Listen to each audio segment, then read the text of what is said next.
পাকিস্তানে মিসাইল হামলা চালালো ভারত, শিশুসহ অন্তত ৮ জন নিহত। পাল্টা আঘাতে প্রাণ গেল ৩ ভারতীয়ের। ৫টি যুদ্ধবিমান ধ্বংসের দাবি ইসলামাবাদের। ভারতের হামলায় জাতিসংঘের উদ্বেগ, দুদেশকে সংযত থাকার আহ্বান। দিল্লির পদক্ষেপ দুঃখজনক, মন্তব্য চীনের। লজ্জাজনক বললেন president Trump. Now it's a shame we just heard about it just as we were walking in the doors of the Oval. রাজধানীর কল্যাণপুরে জাহাজবাড়িতে জঙ্গি অভিযোগে ৯ জনকে হত্যা, সাবেক আইজিপি সহ ৩ জনকে ট্রাইব্যুনালে হাজির।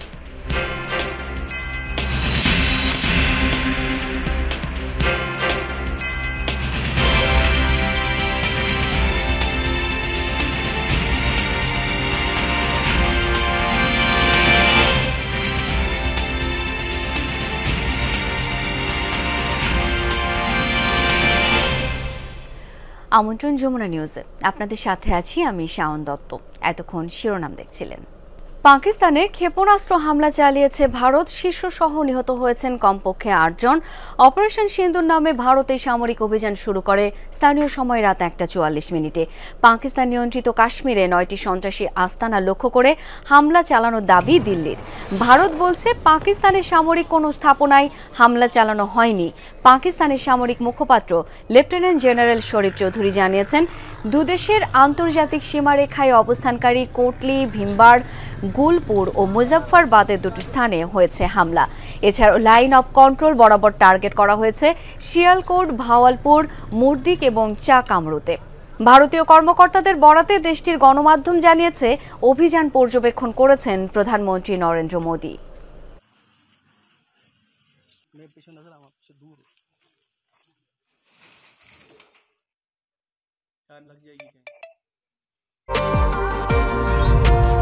বাংলাদেশের প্রথম 5D AI ইনভার্টার যুক্ত সর্বোচ্চ বিদ্যুৎ সাশ্রয়ী যমুনা এয়ার কন্ডিশনার। ভারতের হামলার জবাবে পাল্টা হামলা চালিয়েছে পাকিস্তানও। এতে প্রাণ গেছে ৩ ভারতীয় বেসামরিক নাগরিকের। বিষয়টি নিশ্চিত করেছে ভারতের সেনাবাহিনী। উপত্যকার পুঞ্চ রাজৌরি এলাকায় পাকিস্তানি বাহিনীর ছোড়া গোলার আঘাতে নিহত হন তারা। ভারতের ৫টি যুদ্ধবিমান ভূপাতিতের দাবি করেছে পাকিস্তান, যাদের মধ্যে ৩টি রাফাল এবং বাকি ২টি মিগ ও সুখোই সিরিজের যুদ্ধবিমান। ফাইটার জেটগুলোর পাইলটদের বন্দী করার দাবিও করেছে ইসলামাবাদ। পাকিস্তান বলছে তারা ভারতীয় বাহিনীর একটি ড্রোনও ধ্বংস করেছে। সীমান্তে ভারতীয় সেনাবাহিনীর একটি ব্রিগেড সদর দপ্তর গুড়িয়ে দেওয়ার দাবি করেছে পাকিস্তান, যদিও তা সত্য নয় বলে পাল্টা দাবি দিল্লির।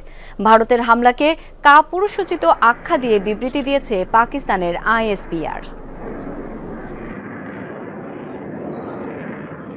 We are giving our armed forces সেনা, পদাতিক ও বিমান বাহিনী দেশের সার্বভৌমত্ব রক্ষার্থে প্রয়োজনীয় সকল পদক্ষেপ নিচ্ছে। ভারতের একটি সুখোই 30, একটি মিগ-29, 3টি রাফাল যুদ্ধবিমান ও একটি ড্রোন ধ্বংস করা হয়েছে। এলওসিতে বেশ কিছু স্থানে আমরা তাদের মোক্ষম জবাব দিয়েছি। প্রাণহানিও হয়েছে, ক্ষয়ক্ষতি মূল্যায়ন করে জানানো হবে।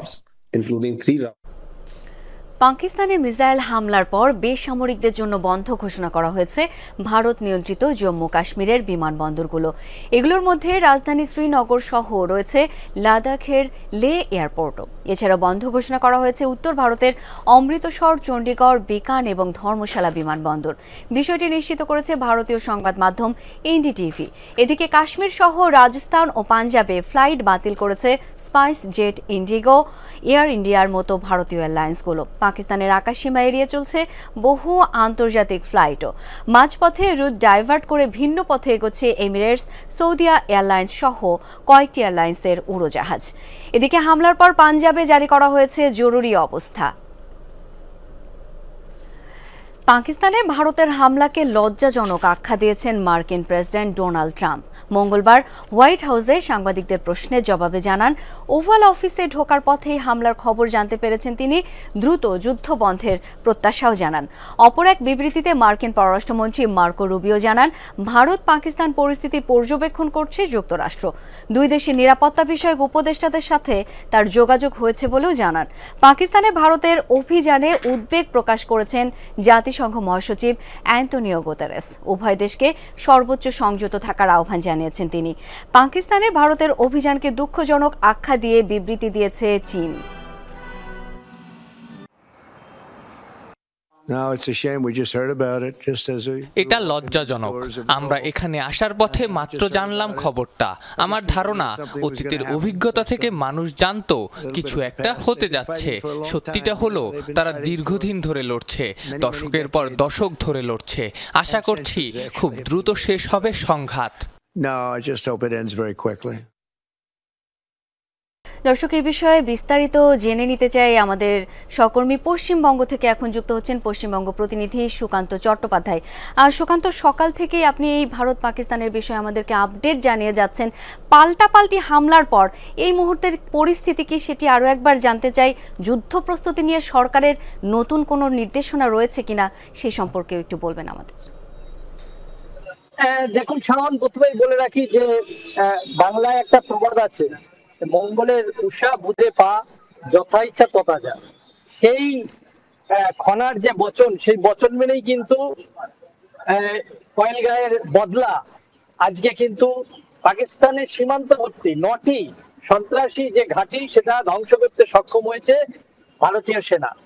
এটা ভারতবাসীর কাছে একটা বড় চ্যালেঞ্জ ছিল। শুধু ভারতবাসী নয়, মোদী সরকারের কাছে কিন্তু একটা বড় চ্যালেঞ্জ ছিল, পহেলগাঁয়ের বদলা কিভাবে নেওয়া হবে। এবং এই জঙ্গি ঘাঁটিগুলি, এগুলি সম্পর্কে কিন্তু ভারত সরকার অনেক আগেই পাকিস্তান সরকারকে সতর্ক করেছিলেন, কিন্তু তা সত্ত্বেও তারা কোনো ব্যবস্থা না নেওয়ায় আজকে এই মঙ্গলবার যে রাত, গভীর রাত, ভোর রাতে যে 1:42 এইরকম সময় কিন্তু বিমান হানা হয়, মিসাইল হামলা করে 8টি জঙ্গি ঘাঁটি গুড়িয়ে দেয়। এবং ভারতীয় সেনার দাবি প্রায় কমপক্ষে 900-রও বেশি কিন্তু এই সন্ত্রাসী এই যে ভারতীয় সেনা বা বায়ুসেনার যে হামলা, তাতে নিহত হয়েছেন। এটা ভারতীয় সেনার দাবি। পাশাপাশি এই যে প্রত্যাঘাত হামলা, অর্থাৎ ভারত আক্রমণ করার পর পাকিস্তানেরও তরফ থেকে কিন্তু কাশ্মীরের সীমান্তে হামলা করা হয়েছে। সেখানেও কিন্তু 9 জন ভারতীয় যে নিরীহ গ্রামবাসী, তাদের মৃত্যু হয়েছে, এমনটাই ভারতীয় সেনারা দাবি করছে। এখন এই যে যুদ্ধ পরিস্থিতি যেটা সৃষ্টি হয়েছে, এটা যেমন একদিকে আন্তর্জাতিক মহলেও কিন্তু একটা সাড়া পড়েছে। ইতিমধ্যেই রাষ্ট্রসংঘের তরফ থেকে কিন্তু শান্তি দাবি জানানো হয়েছে দুই দেশকে যুদ্ধ বন্ধ করে, যাতে এটা একটা শান্তির বাতাবরণ এবং আলোচনার মাধ্যমে এটাকে নিষ্পত্তি করা যায়, তার প্রস্তাব দেওয়া হয়েছে। কিন্তু আজকে সকাল থেকে কিন্তু এই যে গোটা দেশে ভারতবাসীদের মধ্যে একটা আনন্দ উৎসবের চিত্র লক্ষ্য করা গেছে। পশ্চিমবঙ্গের বিভিন্ন জায়গায়, শুধু নয়, উত্তরপ্রদেশ, দক্ষিণ ভারত, উত্তর ভারত, সমস্ত জায়গায় কিন্তু একই চিত্র আমরা দেখতে পাচ্ছি। ভারতীয়দের মধ্যে একটা কিন্তু যে একটা উৎসব। সুকান্ত, তার মানে আপনার তথ্য মতে ইতিমধ্যে 9 জন ভারতীয় মারা গেছে। ধন্যবাদ এই মুহূর্তের আপডেটটুকু আমাদের জানাবার জন্য। দর্শক, ভারত পাকিস্তান সংঘাত ইস্যুতে কথা বলতে এই মুহূর্তে আমাদের সাথে যুক্ত হচ্ছেন নিরাপত্তা বিশ্লেষক অবসরপ্রাপ্ত মেজর জেনারেল মনির আকন্দ। জনাব মনির আকন্দ, আপনাকে স্বাগত জানাচ্ছি আমাদের সঙ্গে এই মুহূর্তে যুক্ত হবার জন্য। ধন্যবাদ আপনাকে। আপনার কাছে বেশ কয়েকটি প্রশ্ন রয়েছে আমাদের। শুরুতে একটু জানতে চাই, এই যে ভারত পাকিস্তান উত্তেজনা শেষ পর্যন্ত তো সংঘাতেই গড়ালো, কি মনে হচ্ছে যুদ্ধের পরিধি কি আরো বড় কিংবা দীর্ঘস্থায়ী হবে কিনা? অনেক ধন্যবাদ যমুনা টিভি দর্শকদের, আমার সালাম। এটা অত্যন্ত একটা দুঃখজনক এবং ঘটনা। আমরা জানি যে পেহেলগামে এই ঘটনা ঘটার পর দুইটা দেশ কিছু পদক্ষেপ নিয়েছিল। ভারত সিন্ধু নদী চুক্তিটা স্থগিত করেছিল, পাকিস্তান বলেছিল তারা সিমলা চুক্তি স্থগিত করবে, এয়ার স্পেস লিমিটেড করেছিল। আমরা আশা করছিলাম যে এইসব সিদ্ধান্তের পরেই তারা একটা সমঝোতাতে আসবে, এই পরিস্থিতি উত্তেজনাটা কিছুটা স্তীমিত হবে। বাট আজকে ভোরবেলা আমরা এই খবরটা পেয়ে হতাশ হলাম। মিসাইল অ্যাটাক করেছে এবং আপনি বলেছেন যে 9 জন পাকিস্তানি এটাতে নিহত হয়েছে। 9টা জায়গায় তারা আঘাত করেছে। পাকিস্তানও পাল্টা আঘাত করেছে এবং ইন্ডিয়া একটা অ্যাকশন নিলে ডেফিনেটলি পাকিস্তানও এটা জবাব দিবে, এটাই স্বাভাবিক। সো এটা এই পর্যন্ত করাবে আমরা কোনোভাবেই আশা করিনি। বাট আমরা বুঝতে পারছিলাম যে পেহেলগাম ঘটনার পিছনে ভারতবাসীরা যেভাবে ইউনাইটেড হয়েছিল এবং আশা করছিল যে একটা জবাব ভারত দিবে, এবং মোদী সরকার, বর্তমান সরকার ভারতে, তারা এই জনগণের আশাটাকে পূরণ করেছে এই আক্রমণ করার মাধ্যমে, এবং পাকিস্তানও সেটা জবাব দিয়েছে। আমরা শুধু আশা করতে পারি that this will be the last physical attack. আমরা জানি ইরানের পররাষ্ট্রমন্ত্রী বোধহয় আজকে বা আগামীকালকে ভারতে আসবে একটা মধ্যস্থতা করার জন্য। মার্কিন যুক্তরাষ্ট্র বলেছে তারা অবজার্ভ করছে, মার্কো রুবিও। আমরা চাই জাতিসংঘ এটাতে ইনভলভ হবে এবং আমরা আশা করি যে এর থেকে বেশি উত্তেজনা যাতে এটা প্রসারিত না হয়। নিশ্চয়ই সবারই সেই প্রত্যাশাই থাকবে যুদ্ধ যেন না হয় বা যেই পরিস্থিতি সেই পরিস্থিতির উত্তরণ যেন খুব দ্রুত হয়।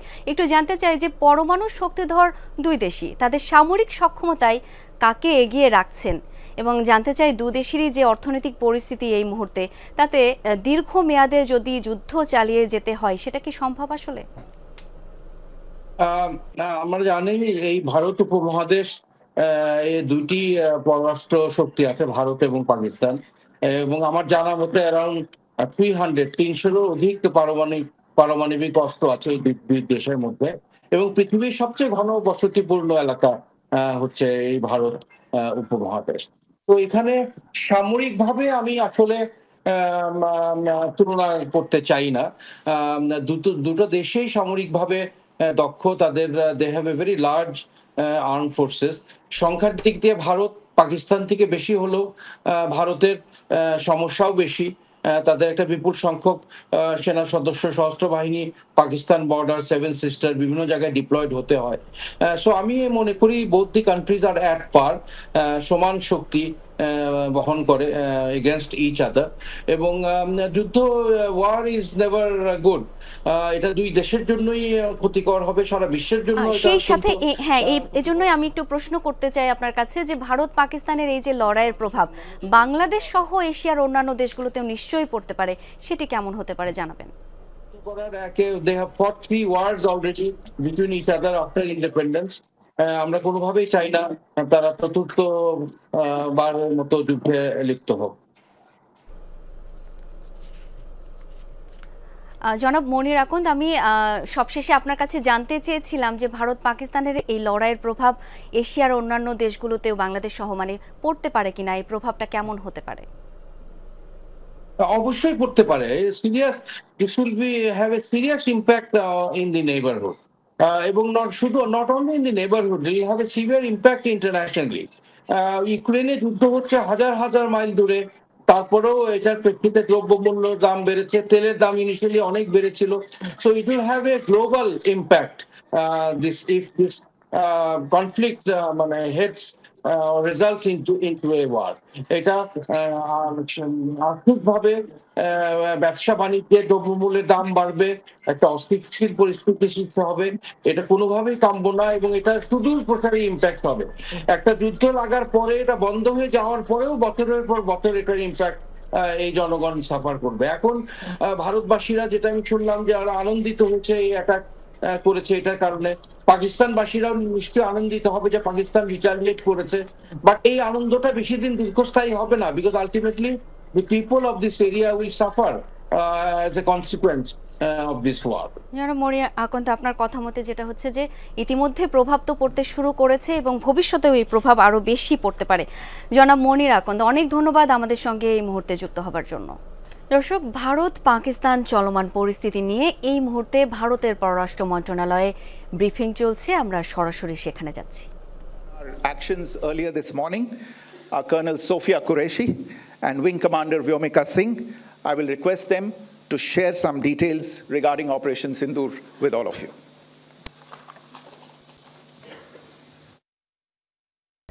2016 সালে ঢাকার কল্যাণপুরে জাহাজবাড়িতে 9 জনকে হত্যার অভিযোগে সাবেক 3 পুলিশ কর্মকর্তাকে আন্তর্জাতিক অপরাধ ট্রাইব্যুনালে হাজির করা হয়েছে। কর্মকর্তারা হলেন সাবেক আইজিপি শহীদুল ইসলাম, ডিএমপির সাবেক কমিশনার আসাদুজ্জামান মিয়া ও মিরপুর জোনের সাবেক ডিসি জসিমউদ্দিন মোল্লা।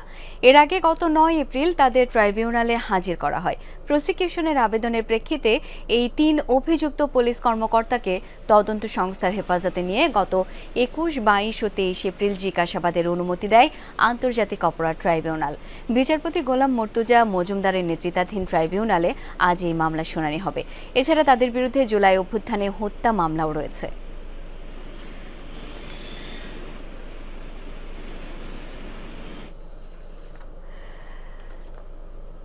দর্শক, এই বিষয়ে আরও জেনে নেব। ট্রাইব্যুনালে হাজির করা হয়েছে অভিযুক্তদের।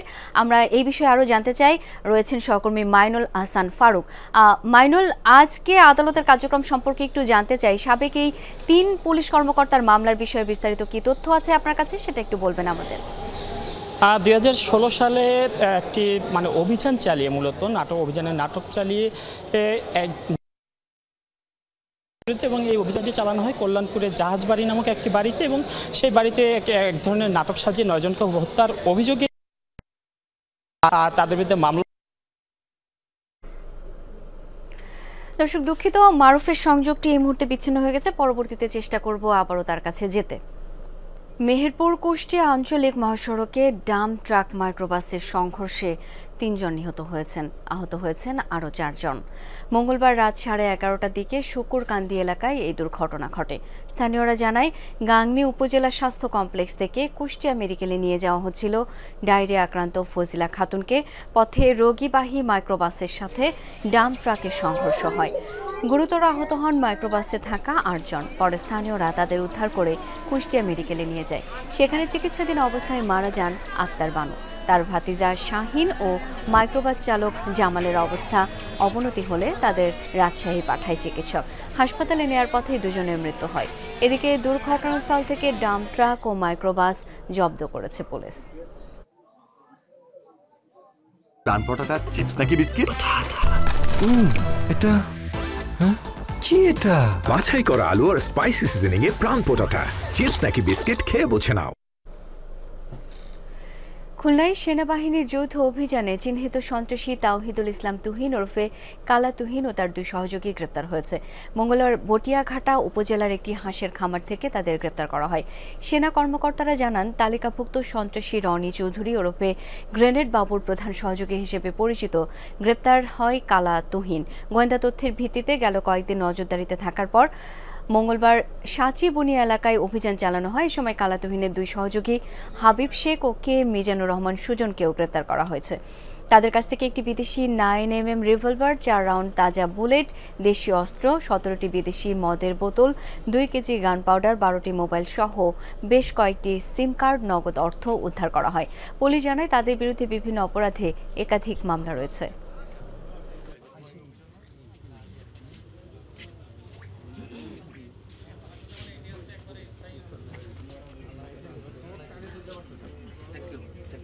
বিশেষ তথ্যের ভিত্তিতে আমাদের ফারুকের খামারে এমন তথ্য আসে, সেই তথ্যের উপরে ভিত্তি করে আমরা অভিযান পরিচালনা করি।